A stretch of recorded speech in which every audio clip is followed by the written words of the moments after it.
Welcome to this week's episode of The Higher Self. I'm excited about this one because it's rare to have a spiritual teacher on that also has the gift of mediumship and is an author. Incredible book, The Awakened Way. And I say incredible because I just happened to flip through and it was already talking about chakra balancing. So I'm in. Let's have this conversation. Suzanne Giesemann, how are you? I'm great, Danny. Great to be here in your studio. I'm glad for you to be here as well. So how did all of this work begin for you? It is the last thing I expected to be doing. I was raised with no religion, was never what I considered spiritual. I joined the Navy right out of college, was commissioned an officer. My goal all along was become a commanding officer in the Navy, and I did that, but always ashore. When I joined, women weren't allowed on most ships. So I went through the process of going up the ranks as an officer, did that commanding officer tour, was a special assistant to the Chief of Naval Operations. And then the head of the United States military, the chairman of the Joint Chiefs of Staff, asked me to be his aide de camp. Whoa. So I got to fly on Air Force One with the president. I've been in top secret hearings on Capitol Hill. If anybody had told me then that I would be talking to people who have left their bodies, they probably would have yanked my security clearance. It was the last thing from my mind. I had no awareness of intuitive abilities, nothing. What started me asking the deep metaphysical questions that lead to spirituality was 9/11. We were in the air on the way to England. The chairman was going to be knighted by Queen Elizabeth. I was so excited because I was going to be there. And we got the word about the attacks. And I'm the one that went up to the cockpit and said to the pilot, "Take us back to Washington." And he looked at me and he said, "Commander, our flight path is going to take us right over Manhattan." And it did. But by that point, every other aircraft in U.S. airspace was grounded. We were the last aircraft. Those aboard that flight with me saw the smoke coming up from Manhattan with our own eyes. Then we landed in Washington, D.C., went through the deserted streets with a big police escort, going up to our office building, the Pentagon, that we'd left hours earlier with smoke billowing out of it. I stepped over jet engine pieces in the grass and stared at this gaping hole where colleagues, people just like us, had been sitting hours earlier. And I just remember saying, how come some people are in the wrong place at the wrong time? That was the first big question I ever asked. And I had no answers, and I had no way of getting answers. I didn't know how to deal with the grief that I felt in the families from 9/11. I volunteered to be an escort for the memorial service. Big mistake, because I had no emotional tools, no spiritual tools at all. So I buried all of that and put in my retirement papers and retired with 20 years to the date, just to get away from all of that. And my husband and I literally sailed off into the sunset. That had been our dream. And we said, we got to live our dreams while we can. 9/11 showed us life is very short and precious. Yeah. But it also caught up with us. We crossed the Atlantic Ocean with our little dachshund in the sailboat, just living that dream. And we were off the coast of Croatia when we got a phone call that my husband's daughter, my stepdaughter Susan, a Marine sergeant, had been crossing the flight line on a sunny day, and a bolt of lightning from a storm 10 miles away came down and struck her and killed her. And she was 6 months pregnant with our only grandchild. Oh. So I ran away from everybody's grief on 9/11, but now it's our family. And now it's up close and personal. I had no God to turn to. I had no spirituality, no tools. I just shook, because where's that going to go?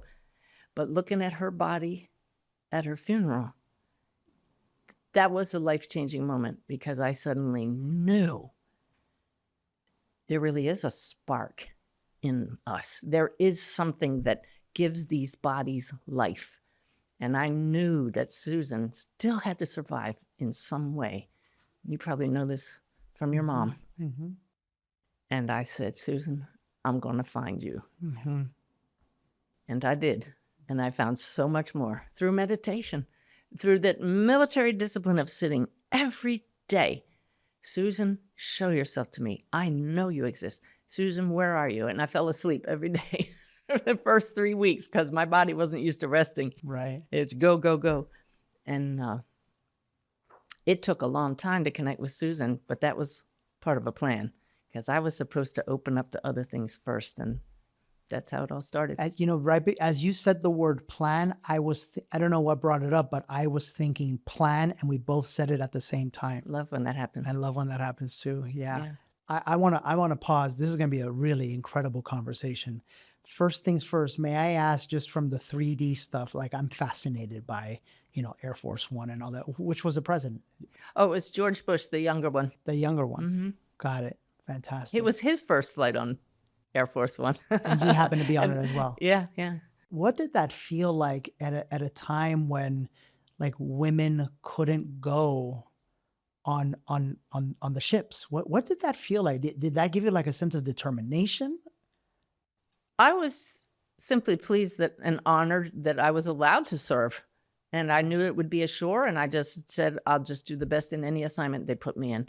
And there was never any discrimination, because if you do your job well and you're confident, nobody bothers you. And I guess I radiated "don't mess with me" attitude, and I did my job well, and it was a wonderful career.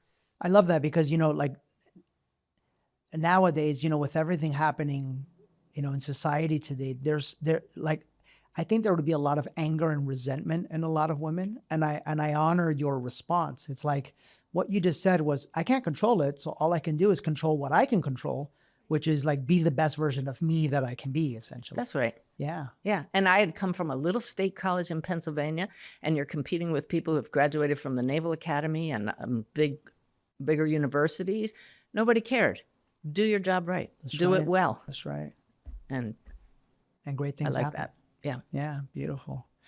So a lot like your story, my story began with my mom's passing. And my story began with questions that I didn't have answers to. What started happening after your daughter, your stepdaughter's passing? What did you start experiencing? Through my daily meditation, I noticed that, hey, I'd never stopped to quiet my mind. And I noticed that I could observe the thoughts in my mind. And because I kept a singular focus, Susan, I'm focusing on you, I dismissed all of my random thoughts. I noticed how useless they were, how repetitive they were. But then I started to notice new and fresh insights are coming in. So I'm also taking my husband to a medium. That was life-changing. This is so funny. Daddy, he told me years later, he went with me to the medium because I asked him to, and he's learned to say, yes, dear, right? But he told me years later, he didn't know what a medium is. And now he's married to one. Right. That's like this cosmic joke. Right. But the medium, I didn't give her my last name. I didn't want her to look us up online. I didn't trust anybody. I just needed evidence. She knocked our socks off. We were both crying. There was no doubt in my mind Susan does exist. This was before I connected with her myself. That opened the floodgates to trusting and believing mediumship is possible and real. And I started writing books about mediumship, really diving into the spirit world and what it's like. And once you open your belief system, then you're open to your own personal experiences. So in my meditation, I started to get answers to questions that I would ask, not from Susan, but then you say, so who is this? And I started to connect with other people's loved ones. And I ended up writing the biography of a wonderful medium named Janet Nohavik, very much an evidence-based medium. She passed a couple years ago now, but she told me, you can do this too, and put me on the spot and called me to a front of a class while I was only there to write her biography and said, there's a spirit here. What do you sense? And I got evidence about a student's father, including the fact that his wife called him Twinkle Toes. Here it is, Twinkle Toes, and he passed of cancer at age 70, and he was an engineer. I didn't know how to explain that. I didn't know how that happened, but I thought if I can help one other person find the healing and comfort that that medium gave our family, I'm all in. Yeah. And so I did dive in and I studied how to do this. Now I teach people how to connect, because if I can do it, anybody can learn. Uh-oh. Oh, yeah. Oh, you guys need to go sign up because this is cool.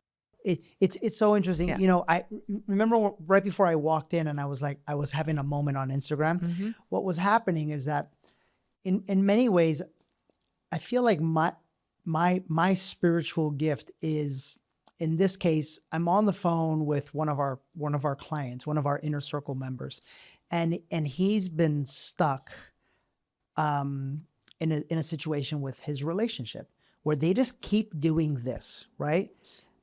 I have the ability to see and trace to what happened as a little boy Oh. that caused you to behave in this way, and what's the thing that you're not seeing that is keeping you stuck in this way. And then I'm just realizing as I'm sitting here with you to say, wow, this is wild. The same discipline, you know, it's perfect that you were in the Navy, right? Because that discipline is what got you to the spiritual, where I was in sales. Mm. So and I mastered the art of sales because I mastered the art of asking questions. And so now I'm able to ask questions to help people unravel their own limiting story, belief, whatever it is. Make a long story short, I helped him unravel it. He was automatically making his wife wrong. Oh. Like I would say something to help him out, and I would say like, you know, well, listen, could you see how this is true? And he immediately would say, yeah, but when she, and I go, you don't see it. You immediately point the finger. Make a long story short, they reunited. I gave him a little homework assignment that he sent me a text that they hugged and she cried for 40 minutes. And it's beautiful. The reason why I'm bringing this up is because I really believe every single one of us has a spiritual gift. And that's yours, to find that root cause. Yeah. Yeah. Yeah. And I would you agree with the statement that spiritual gift, once we access it, because to access it, we have to be removed from fear, enter into the frequency of love. Once we access it, the natural thing that we want to do with it is use it to help other people. Yes, that's the soul's longing, calling, nudging you. The subtitle to this book, The Awaken Way, is making the shift to a divinely guided life. That shift is the key. What you did was got him to go beyond the story. We're all living stories. We can't have a life without a story, beginning, a middle, and an end. This is our story while in this incarnation. But we're also souls right now. So you shift above the narrative and get the bigger picture and tune into those who have the even bigger picture in higher consciousness. That's what people are failing to do. To realize we can step outside of the narrative, outside the story at any time, go within and tap into things we may not be seeing. It's great when other people can help us get to that place, but we can do that ourselves 100%. with these kind of tools and awareness. So with your gift, you know, whenever they talk to me, I call them they. Yeah. Right? I don't know yet if it's spirit guides, angels, the aliens. I don't know what. And it doesn't matter. But if it's helpful. Thank you for that answer. Yeah. Yeah. Yeah. Because that was my mind needing to know. Mm-hmm. And it was really interesting because I always just say they told me, they. I don't know, but I know it's not one, it's they. Yep. Is that the same experience that you have? Absolutely. My students ask me all the time, but is it my spirit guide or my loved one? Hopefully you can tell if it's your loved one. I can definitely tell when Susan That's or different. Friend. Yeah. Yeah. But guides, I have a group of guides. We call them Sanaya. That's what they told me to call them. I learned later it means flash of lightning. Mm. But they give me daily messages that I put into an Awaken Way app. I mean, people love these messages because they're straight from spirit. But people say, well, who are they? And I know a few of the members, but not all. And I don't know who's speaking at any one time. It's helpful. It's healing. I pay attention. If any voices that ever speak to anybody are harmful, don't listen to that. That's don't right. act on that. But otherwise, does it matter? It's Right. spirit. It's spirit. I love that. So for someone who's listening to this and they find themselves either on a spiritual journey or wanting to be given one, what would you recommend? What would be step number one? Very simple. I call it in the book the 3 E's of this path. The first one is educate yourself, and you're doing that with a program like this. You can check out YouTube videos about the afterlife. I have hundreds of them. Near-death experience reports. Fantastic to open you to the awareness that this life is not all there is. Educate, educate, educate. This is not linear. Do any of these 3 E's as they come up. The second one is experience your higher self, Yes. the greater reality for yourself. We could sit here and talk all day. I could tell you stories that would knock your socks off of proof of the greater reality. And I love to tell the stories, but until you have the personal experience, it's not your reality. So you experience that through expanded states of consciousness, and there are various ways to get to that state. And the third one is engage higher consciousness. Ask them, who are you? Engage them. Have conversations, two-way. Yeah, you hear a voice, but that voice is connected to a sentient being. So say, well, what else do you have to tell me? Am I doing this in a way that's beneficial? Just engage. When I talk to the spirits of loved ones who have passed, it's conversational. They're funny. They're creative. They're clever. So engage them. So educate, experience, engage. So I've recently been obsessed with learning about supplements because I found out all of the shady tactics that happen in the industry, like how natural flavors are far from natural, or get this, how some vitamins are derived from GMO corn syrup. I know, it's disgusting. This is why it's so important to trust the company you buy your supplements from, and there's only one company on planet Earth I trust, and that's Kono. I've never seen a higher standard in the industry where literally every single ingredient is ethically sourced with intention. I've been absolutely loving their full body hydrate product. It's the most comprehensive and I think best tasting electrolyte on the planet. It helps my brain function. I feel like it's helping my skin. I feel more hydrated, and overall, I just feel incredible throughout the day when I drink it. But all in all, guys, all of their supplements are incredible. I'm passionate about sharing them with you guys because these guys have your health at heart. Check them out at kononutrition.com/Danny and get 10% off your order. Again, that's kononutrition.com/Danny for 10% off your order. I love all of those, and I think that there's, if you're out there listening, one of the things that I find is Ram Dass said something. Ram Dass said, the heart has to be ready. Because if the heart isn't ready, then if your heart ain't ready, number one, you aren't listening to this show, right? But number two, just think about the perspective that you and the state and the being state in which you must be in to be ready to go on this journey. If you are not ready, and if your path hasn't gotten you to the place where you are open to even start the process of education, what you're going to be doing is debating, right? And that's, I'd like to talk to you about this. That's what happened to me. I had such a deep religious background that it would not allow me to see any other way. For me, it was like I like to call it a trap. That was my experience, but also it was like it was a doorway. It was a part of what I had to go through to open the door to this spirituality because I wanted the truth. And it was almost like if I felt like for so many years I didn't experience the truth. I was told the untruth or like a part of the truth. But that provided the contrast so that now you have the joy in this journey. And I often say, does somebody have to die for us to come to this awakening, this realization of who we are and what we're part of? In many cases, yes. In your case, in my case, I feel that people younger and younger are opening up to the awareness that we are all connected. And that's so hopeful for all of us, because that is the number one challenge of humanity right now. We feel we're separate from each other. We don't see the underlying connections. And we feel we're separate from our source. Yeah. And we are it in expression. That's right. That's right. So, When you say we are it in expression, I want to get clear with this. If you're listening, by the way, here we go. This is a moment. Like let allow yourself to open your heart. But prior to my mom's passing, if you would have mentioned source, I would have got mad at you that you didn't call it God. And if you would have told me we are an expression of it, there's no way I would allow that thought in, because I was under the program or belief that like there's this thing that I am waiting for. Like Yeah. there's this intermediary, like this in-between thing between me and God, right?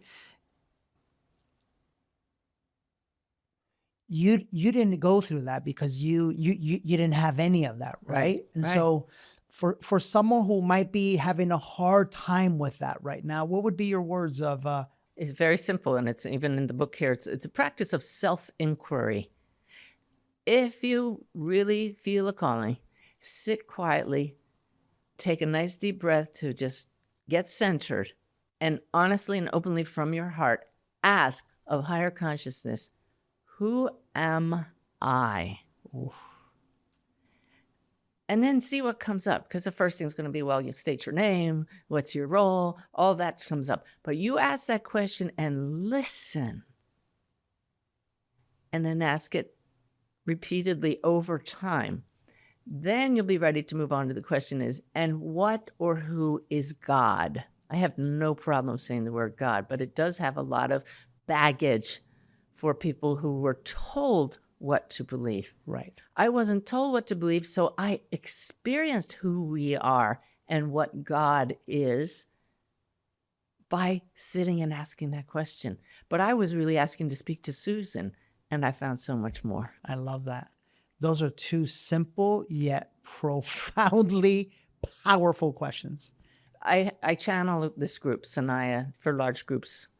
And it's a very unusual thing for a former Navy commander to do, but it's so healing. People have been physically healed in the presence of that energy, and their words are very wise. And they always take questions from the audience because the answers are so immediate and so fluent that you can't deny, this is not me, it's the spirit. This And we is want to hear something what that- people, right. we want to hear what they say. But one time they asked the audience, is there one here with a question? And nobody asked a question, so there's this pause, and then the guide said, the only question that matters is, who am I? It was just, like you say, a moment. Because that question is, I mean, when you're ready to ask it, when you're ready to receive the answer, like I've said this a couple of times on social media, like you want to change your life, just tell source. And in the silence of, I'm ready to change my life. You're ready to advance in your career. You're ready to heal your relationship. Just close your eyes and just say, the mind needs to know how it's going to happen. And what I believe you, I know you are saying is that there's so much more than what we think. It's like you have an army of souls and guides up there that are literally all they want is your happiness, joy, peace, and abundance. Yeah. Yeah. They don't even need recognition or acknowledgement. They love it when we do, but just to tap into them.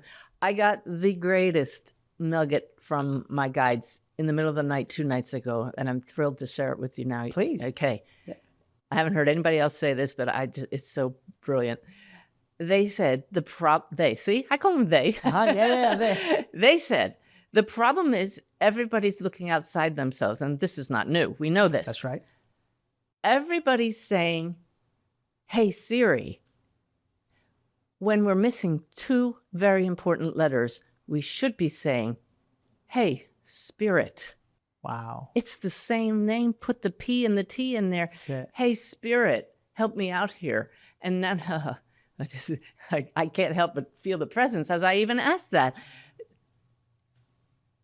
You're tapping now into the cosmic wide web, which is so much more powerful infinitely than the World Wide Web. Right. And people don't realize it just takes the belief that you're going to get a great answer, That's much right. better than if you ask the internet. That's right. It's artificial intelligence is fantastic, but it has no soul. Mm-hmm. You are a soul. Now, you don't have a soul. What is a soul?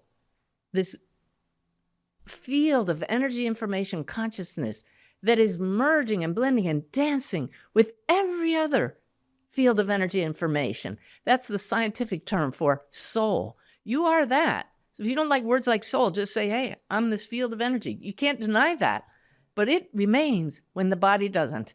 And it is right now communicating with other fields at multiple levels.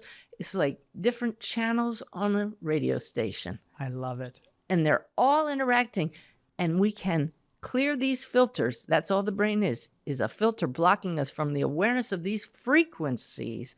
Clear that out, and now the whole field is ours to interact with, to learn from, and to learn we're not alone. That's the biggest thing. You know, I have an event called Awaken, and in that event, on the final day, I lead them through a process which I think is the most important thing that we do in all the 3 days, which is number one, give them an opportunity to heal the relationship with the mother and the father. Because what I learned and what I was shown was that our relationship with our mother and father is our relationship with our masculine, feminine. It's our relationship with God, and it's our relationship with life. Beautiful. So when you have any sort of grudges or angers or resentment or unresolved issues with your mother and father, you have unresolved issues, anger, and resentment towards the masculine and feminine side of yourself. You literally have it with yourself. And if you have it with yourself, you have unresolved issues and blockages with life. And if you have it with yourself and with life, then you have unresolved issues and anger and resentment. Think about that with God, with all of creation. Yeah.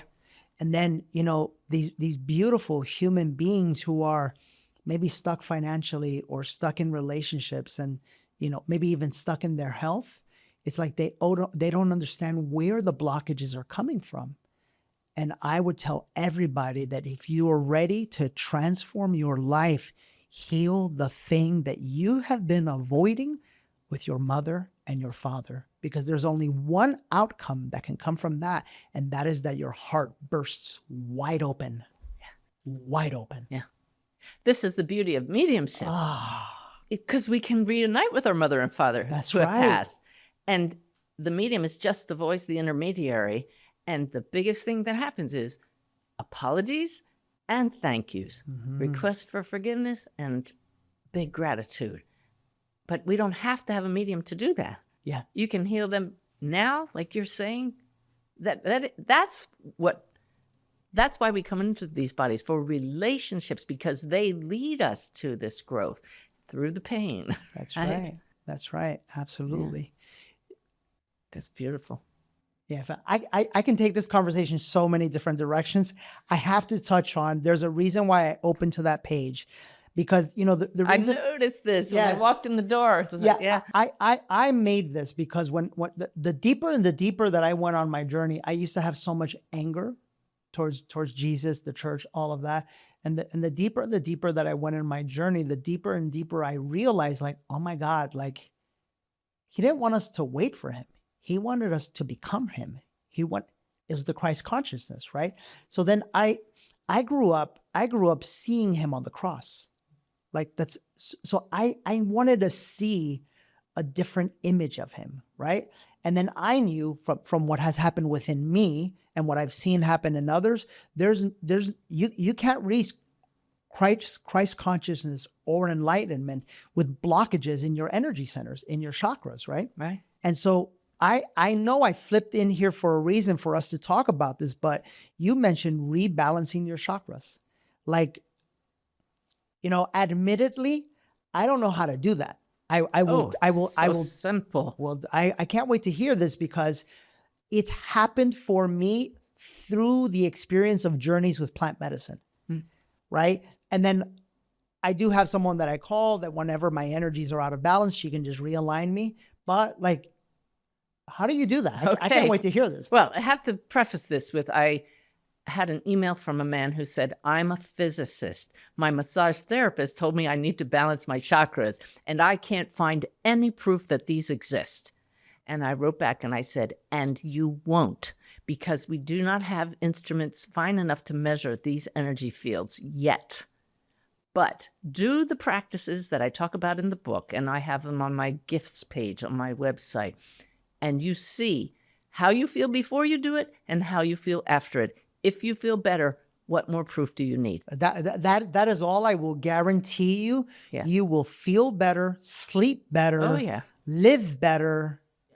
And noticeably, when my when my energy healer, she lives in London. She's a master. Her name is Jay. When I text her and said, "Hey, I think I need my energies cleared up," I start to yawn and I go, "She's working on it right now." Very good. I know she's working on it right. And within 45 minutes, all right, they're all cleared up. done. I knew it because I physically felt it. Yeah. So, okay, let's. So take control of your own energy field. Yeah. You notice you're out of sorts. And this can be just waking up in the morning. You have every reason to be in a good mood. It's a beautiful day and you're just blah or crabby. You could have had a bad dream and not remember it. And the dream itself will have blocked your chakras. I call it getting gunked up.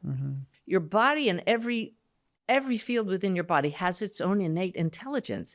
Every part of you is consciousness. So allow it to balance itself by focusing your attention on each of these chakras in turn. And just take the time to breathe slowly and focus on the root chakra and say, it is now balanced and open and clear. And you slowly go through each of those. I have, as I mentioned, at SuzanneGiesemann.com/gifts, scroll down to the 10-minute transformation. I guide people through this with beautiful channeled music from Frederick Delarue that it's actually 12 minutes. It's not 10, but 10-minute transformation sounds better. I use it on myself when I'm gunked up. But I also have shorter methods. I jokingly call one the roto-rooter method of chakra clearing. The other one's the car wash method of chakra clearing, because they have visuals like this shimmering wall of gold light. This is the car wash method that you picture coming towards you, and it goes and passes through your body and clears out the gunk in all 7 chakras at once. When it gets to the back, you just bring it forward. That's for when you're not really gunked up, but there are times when we need to be rebalanced. Take the 10 minutes to 12 minutes. It's phenomenal. It really works. Instantly, if somebody cuts me off in traffic, or somebody once was interviewing me and he gave an example of a nasty thing that somebody said, I literally pulled back and without thinking, I went like that. He said, "What did you just do?" And I said, "Oh, I just cleared that out of my field before it got stuck in me." Wow. When we take control of our energy field, you notice the difference. But here's a point that not too many people talk about. Our chakras don't just get constricted.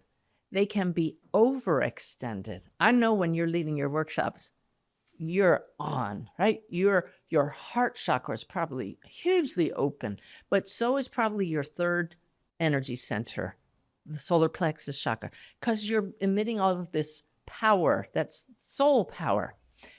You may end up getting a little nauseous. You may have a headache because your third eye is open. It's because all day long you're pumping out the energy. So when you do chakra balancing, you don't need to know whether it's open too much or constricted. You just set the intention balanced, and it automatically will take care of itself.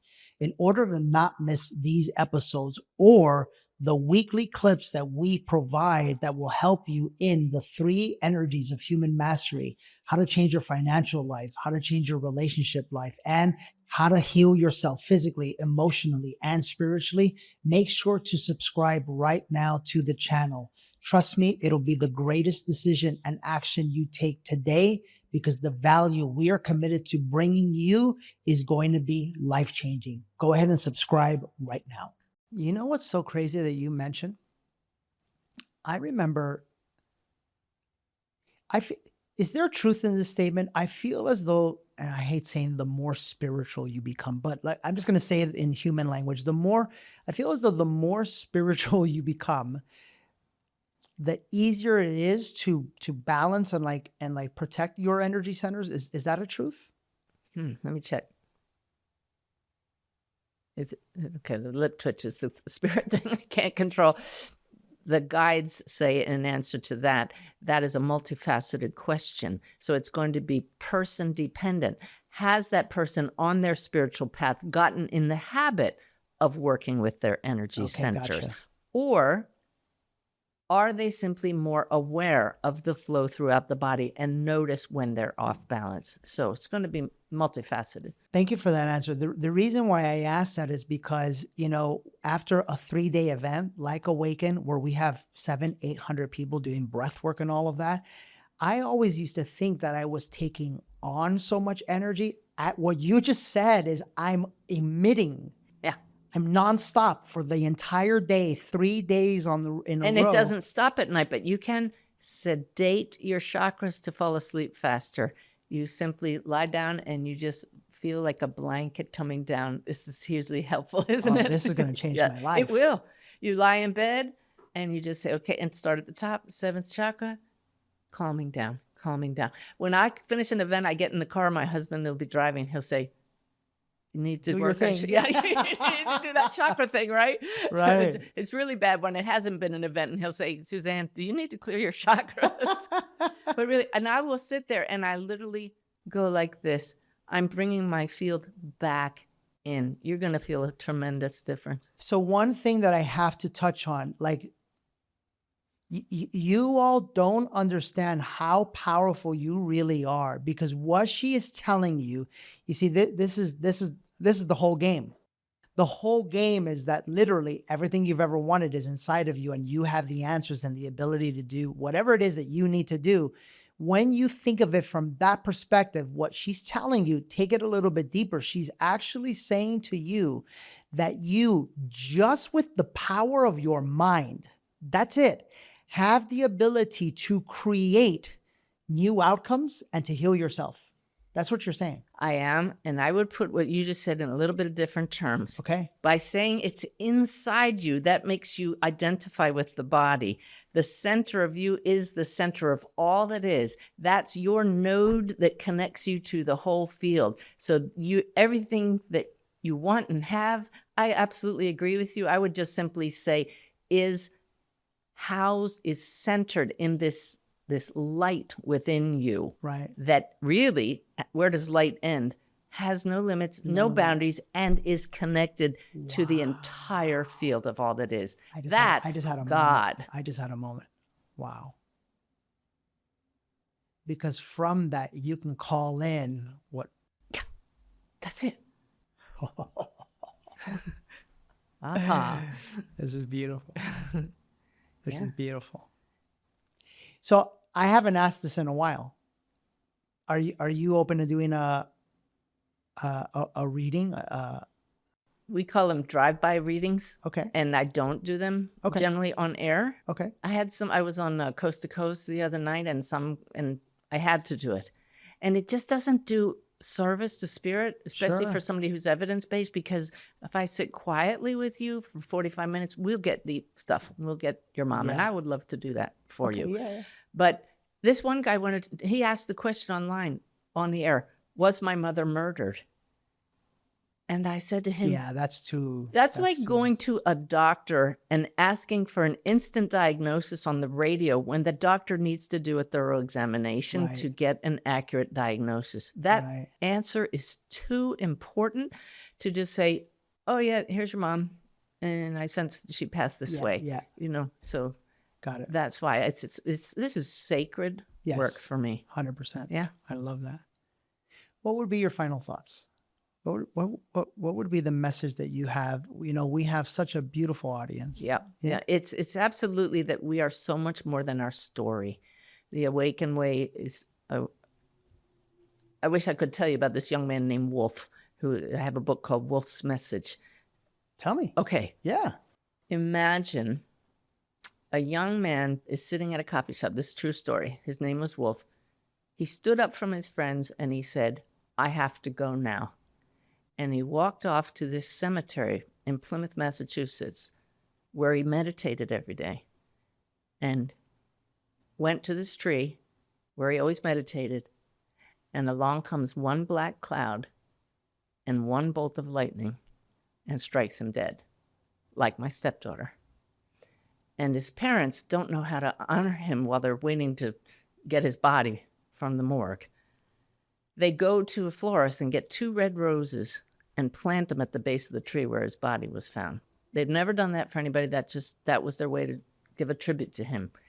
They get into his apartment the next day, and his stepmom is walking around the apartment. She calls his dad, Mike, come here, you have to see this.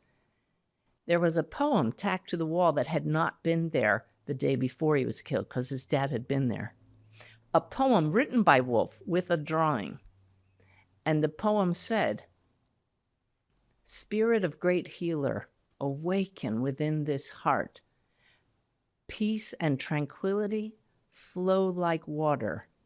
The time has come to allow the light of nature to free my soul. Wow. He placed an empty chair in the middle of the room facing that poem. Across the room, tacked to the wall, he had cut out the front of his favorite shirt with a lightning bolt on it. It was weeks later his parents noticed there was a drawing on that poem page. And it's the tree where he was struck with 2 red roses at the base of it. Wow. That young man, Wolf, knew Yeah. what was going to happen, but at the soul level. So he came to me after his parents' reading with me with a message for all of us about who we are as souls.